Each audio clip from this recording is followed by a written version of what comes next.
Hello student, hello friends. आज मैं paper की जो स्ट्रेटजी है कि कैसे इसको अटेम्प्ट करना है, इसको मैं कुछ चीज़ें डिस्कस करना चाहता हूँ आपके साथ। तो प्लीज़ आप इनको ध्यान से सुनिएगा। पेपर 90 मिनट का होगा। 90 मिनट के पेपर में आपको क्वेश्चन जो है कई तरीके के करने होंगे। वो इसमें एक जैसे क्वेश्चन ये आने वाले हैं कि केवल आपको MCQ करने हैं या फिर आपको लॉन्ग आंसर तो इसमें आएंगे नहीं, शॉर्ट आंसर इसमें आएंगे नहीं। लेकिन जो क्वेश्चन का तरीका है थोड़ा सा डिफ़िकल्ट हो जाता है, ठीक है ना, अगर आपने ध्यान से नहीं पढ़ा तो। क्योंकि इसमें वो MR शीट दी गई होगी। वो MR शीट में आपको जो क्वेश्चंस हैं बहुत अच्छी तरीके से ये जो बबल दिए गए होंगे वो डाल करना होगा, ठीक है ना। अब 90 मिनट की जो स्ट्रेटजी होगी बिल्कुल आपको एक फुटबॉल गेम की तरीके से इसको खेलना होगा।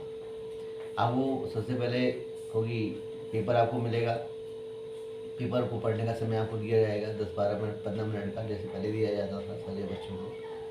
पेपर को पढ़ लेंगे आप तो आप उसी समय पर दिमाग में, क्योंकि टिक करने के लिए मना किया जाएगा आपको, पेंसिल और पेन का यूज़ करने के लिए मना किया जाएगा आपको। तब तक आप क्या करेंगे कि जो सिंपल क्वेश्चन है आप उनको दिमाग में उनके आंसर बैठा लेंगे। और ये आपका जो पहला स्टेज है क्वेश्चन पेपर को अटेम्प्ट करने का वो पूरा हो जाएगा। यानी कि आप इस रीडिंग टाइम में भी क्वेश्चन दिमाग में सॉल्व कर लेंगे। यानी कि उन क्वेश्चन को आपको सॉल्व करना होगा जो बेहद ही सिंपल होते हैं, जो आपको पहली बार में समझ में आ जाते हैं। वही कुछ क्वेश्चन की जो एक तरीके से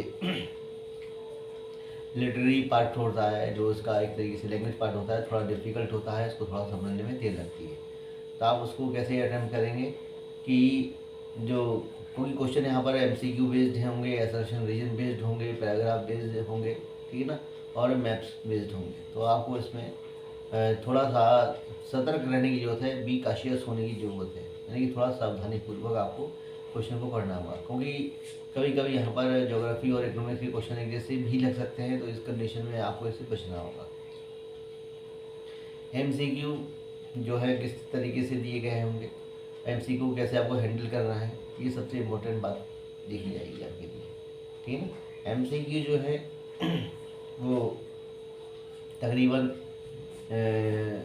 जो होंगे MCQ, उसमें आपको जो क्वेश्चन करने होंगे MCQ बेस्ड में, उसमें एक ही टाइप के क्वेश्चन नहीं होंगे, बल्कि इसमें डायरेक्ट MCQ होंगे, इसमें ऑप्शन होंगे, फिर इसमें मैचिंग वाले क्वेश्चन हो सकते हैं, इसमें कोड वाले क्वेश्चन हो सकते हैं, ठीक है ना। तो ये सारी चीज़ें हैं, पिक्चर बेस्ड हो सकते हैं, ठीक है ना।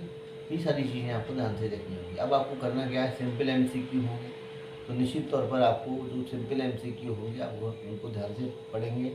और ध्यान से पढ़ने के बाद आपको दो जो आंसर होंगे वो एक जैसे लगेंगे, या 19-20 लग सकते हैं, दो option.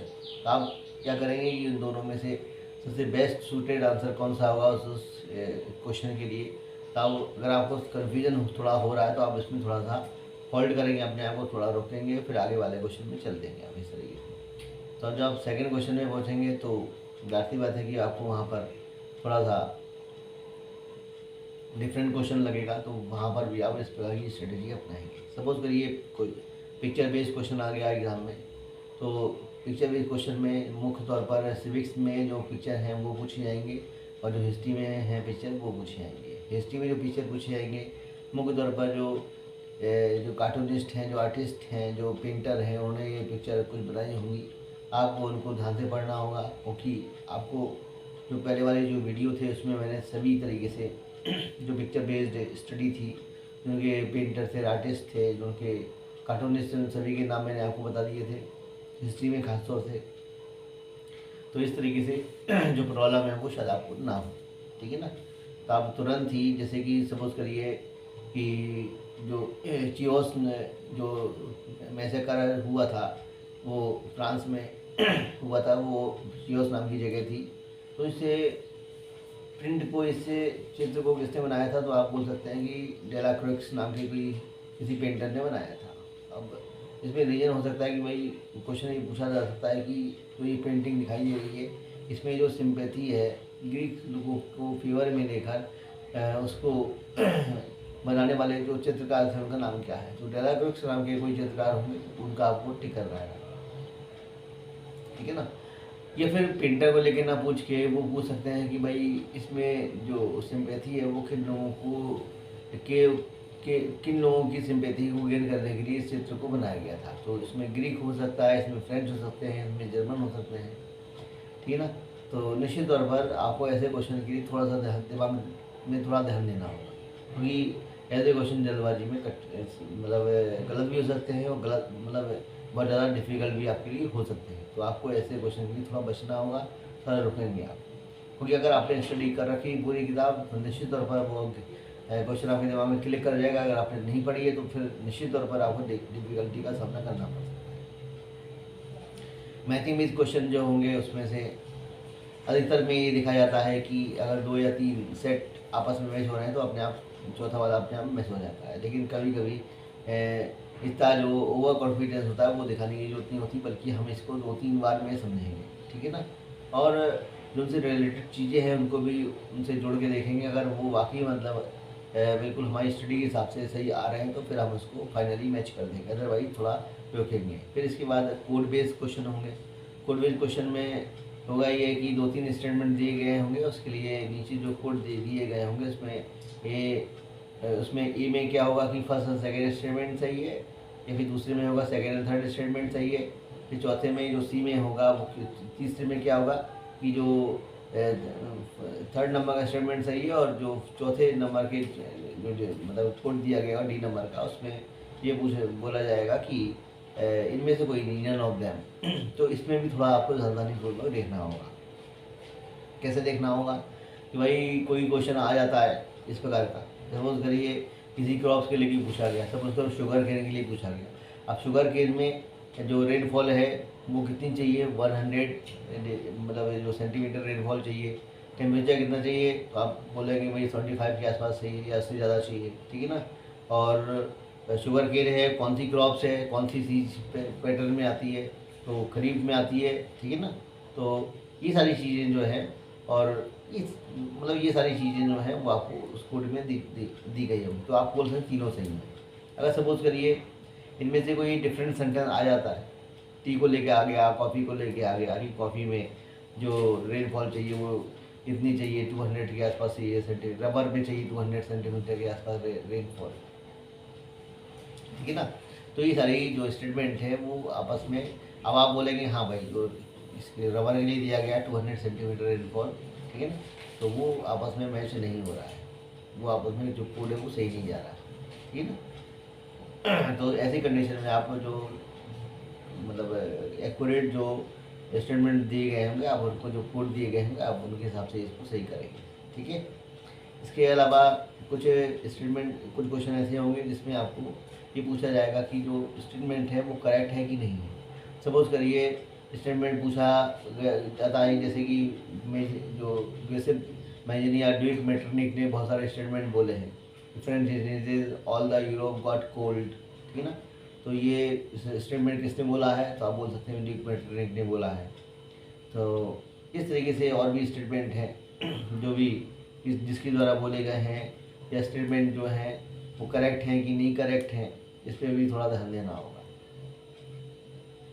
Power sharing is the very spirit of democracy, और उसके आगे लिखा हुआ प्रेसिडेंशियल रीजन। तो निश्चित तौर पर ये स्टेटमेंट गलत है, क्योंकि ये तो मॉरल रीजन के लिए जाता है, ठीक है। तो ये थोड़ी स्टडी करने वाली बात हो जाती है। अब बात करते हैं एसोसिएशन रीजन की, क्वेश्चन की बात। एसोसिएशन में मतलब एक स्टेटमेंट दिया गया होगा और रीजन में एक कारण दिया गया होगा। अब आपको इन दोनों को आपस में देखना होगा कि कैसे जो स्टेटमेंट है वो रीजन को मतलब किस तरीके से रीजन जो है उनको मतलब हैंडल कर रहा है, किस तरीके से इसको क्वालिफाई कर रहा है। अगर रीजन जो है वो मतलब उसके हिसाब से नहीं बैठ पा रहा है रीजन, बल्कि दूसरे स्टेटमेंट का है, तो निश्चित तौर पर आपको ऐसी कंडीशन में एसोसिएशन और रीजन को बिल्कुल अपोजिट बताना होगा। यानी कि A is right and R is false, simple सी चीज़ है। या फिर A is true, R is true, but R does not explain well to A. या फिर सबसे पहला भी हो सकता है कि A is true, R is true, both are true and R explain well to A, तो ये भी सही हो सकता है, ठीक है ना। या फिर A is true and R is मतलब true also, but R is not explaining well, इसके अलावा भी हो सकता है। तो ऐसे ऐसे रीजन में थोड़ा सा ध्यान देने की ज़रूरत है मुझे, ठीक है। क्योंकि इसमें खास तौर से दिक्कत किस में आएगी आपको, इकोनॉमिक्स में आ सकती है, ज्योग्राफी में आ सकती है, ठीक है ना, मुख्य तौर पर। जैसे मैंने सेंटेंस सर्वे का आपको बताता जा रहा हूँ। फिर हिस्ट्री में आ सकती है, फिर ज्योग्राफी में, ठीक है ना, सिविक्स में मतलब, ठीक है। तो इन एसेशन रीजन बेस्ड क्वेश्चन को थोड़ा ध्यान से पढ़ें आप, बिल्कुल ध्यान से पढ़ते चले आए, वो 2-3 बार में पढ़ें आप इसे, ठीक है। और इसके अलावा जो पैराग्राफ बेस्ड क्वेश्चन होंगे उसमें से आपको पैराग्राफ जो है वो बड़े ध्यान से पढ़ना होगा। पैराग्राफ सपोज करो दिया गया है किसी टॉपिक को लेकर, और टॉपिक सपोज करो हो सकता है कि एकोमोडेशन इन बेल्जियम वाला टॉपिक हो गया, ठीक है ना, या मेजोरिटिज्म वाला टॉपिक श्रीलंका से हो गया, तो आपको बड़ा ध्यान से पढ़ना होगा।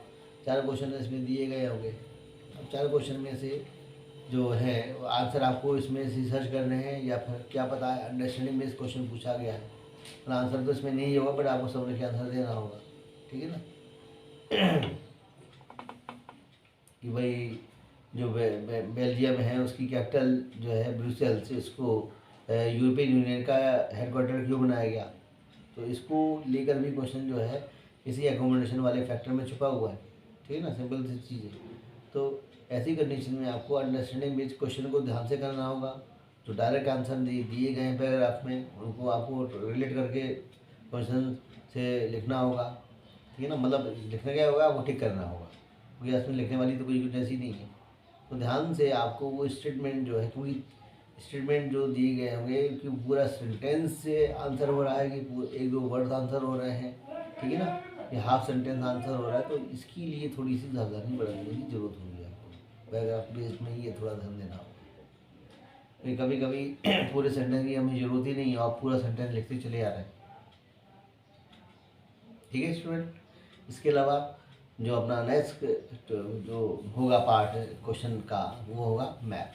मैप में तो आपको स्पेस होगा क्वेश्चन पेपर में, जो मैप में जो क्वेश्चन पूछे जाएंगे उसमें आपको भी मतलब इसमें कोई ये नहीं मैप में भरना है आपको, बल्कि जो मैप होगा उसमें आप भर लेंगे अच्छी तरीके से। लेकिन सपोज करिए पूछा जाता है आपसे कि ये डैम का पूछा जाता है, जैसे कि सपोज करिए हीराकुद डैम कहाँ पर बना हुआ है, तो आप बोलेंगे उड़ीसा में बना हुआ है। कौन सी नदी में बना हुआ है, महानदी में बना हुआ है, ठीक है ना।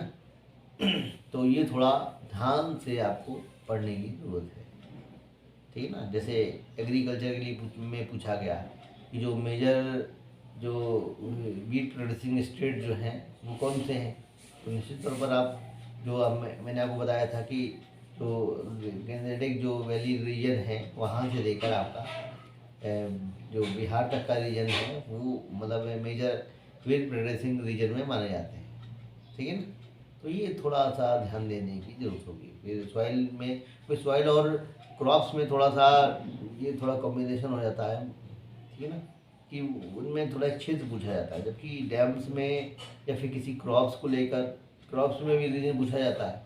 डैम्स जो है पॉइंट ऑफ प्लेसेस होते हैं यहाँ तक इसके। भाई सपोज करो जैसे भागीरथी जो रिवर है उस पर कौन सा डैम बना हुआ, तो आप बोल सकते हैं टिहरी डैम बनाओ। अब आप उसमें रीजन में जाने की जरूरत नहीं, बल्कि आप पॉइंट करेंगे कहाँ पर है, ये उत्तराखंड में है। किसके पास है, भागीरथी रिवर के पास है। भागीरथी रिवर का जो एरिया है वो कहाँ पर है, आप बोलेंगे कि साउथ उत्तरांचल में, ठीक है ना। ये नर्मदा रिवर जो है वो कहाँ पर है, उसमें डैम कौन सा है, सरदार सरोवर डैम है, वो कहाँ पर है, तो निश्चित तौर पर आप बोलेंगे भाई जो वेस्टर्न मध्य प्रदेश है, जो ईस्टर्न पार्ट है किसका, गुजरात का, वहाँ पर है, ये बॉर्डर है गुजरात के, ठीक है ना, यहाँ पर बना हुआ है गुजरात में, निश्चित तौर पर। तो ये थोड़ी ध्यान देने की ज़रूरत होगी आपको मैप बेस्ड स्टडी में।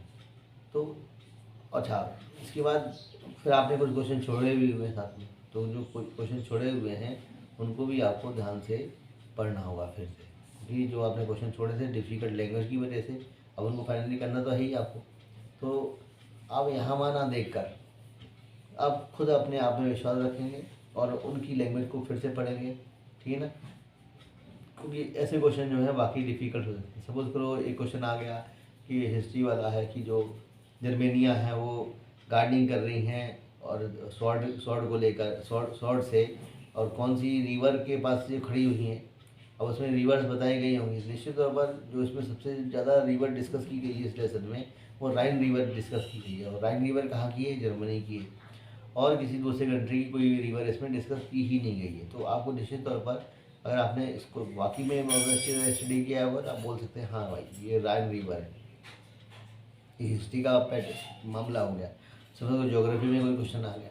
अब ज्योग्राफी में जो क्वेश्चन है वो समझ करो आ गया कि मतलब पहला जो लेसन है ज्योग्राफी में, ठीक ना, किसका, सॉइल का, मतलब रिसोर्सेज का, रिसोर्स, ठीक ना। और रिसोर्स में जो कन्फ्यूजन पार्ट हो सकता है वो क्या पता आपको यहाँ पर लग रहा हो, रियो जेनेरियो जो अर्थ समिट हुआ था उसमें छोटे छोटे क्वेश्चन भी बहुत सारे बन सकते। सपोज करो एक क्वेश्चन आ गया कि स्मॉल इज़ ब्यूटीफुल। अब स्मॉल इज़ ब्यूटीफुल जो है वो 1974 में एक लिखी गई बुक थी। इसको लिखने वाले व्यक्ति का नाम क्या है? अब उसमें महात्मा गांधी भी दिया गया होगा, ठीक है ना। जो उसके राइटर हैं उनका नाम भी दिया गया होगा, ठीक है ना। तो ऐसे मतलब बहुत सारे जो मतलब प्रॉब्लम हैं वो आपको पता हैंडल करनी है खुद से, ठीक है ना। भाई इसके राइटर कौन है? शूमाकर हैं इसके राइटर, सिंपल सी चीज़ है, ठीक है ना। तो शूमाकर ने इस बुक को 1974 में लिखा था। महात्मा गांधी जी का भी नाम लिखा होगा, नन ऑफ देम भी लिखा होगा। तो फिर आपको ध्यान से इसको देखना होगा, क्योंकि महात्मा गांधी ने फिलहाल ऐसी कोई बुक लिखी ही नहीं है। आपको मतलब कुल मिला के अगर आपको ऐसी कंडीशन में क्या करना होगा कि भाई महात्मा गांधी जी के बारे में सोचिए, ना कि शूमाकर के बारे में सोचिए। आप महात्मा गांधी कौन कौन सी बुक लिखी तो आपकी नज़र में जब जाएगा कि भाई हाँ महात्मा गांधी कोई बुक लिखी ही नहीं, ऐसी कंडीशन में आंसर कैसे हो सकता है, ठीक है। तो मतलब आप कभी कभी कन्फ्यूज़न हो रहा हो तो आप जो क्वेश्चन जो पूछा गया उसका जो आंसर आपको लग रहा है आप उसके अलावा भी दूसरे जो ऑप्शन है उसके बारे में भी सोचिए। बच्चा प्रॉब्लम में कब पड़ता है? जब उसको जो डाउट वाला क्वेश्चन पढ़ रहा होता है उसमें डाउट वाला विकल्प भी पढ़ रहा होता है, तो आप वो डाउट वाला विकल्प के बारे में ही घूमता रहता है। जबकि वो 3 अन्य विकल्प दिए गए हैं, आप उसके बारे में वो सोचे ही नहीं। जबकि मैं कहूँगा उसको सेल्फ एनालिसिस करना चाहिए, उन 3 विकल्प के बारे में भी सोचेगा अच्छी तरीके से। ये मेरे कुछ टिप्स एंड ट्रिक्स हैं, अगर आप इस पर ध्यान देंगे तो निश्चित तौर पर आपके नंबर अच्छे आएंगे। और best of luck for the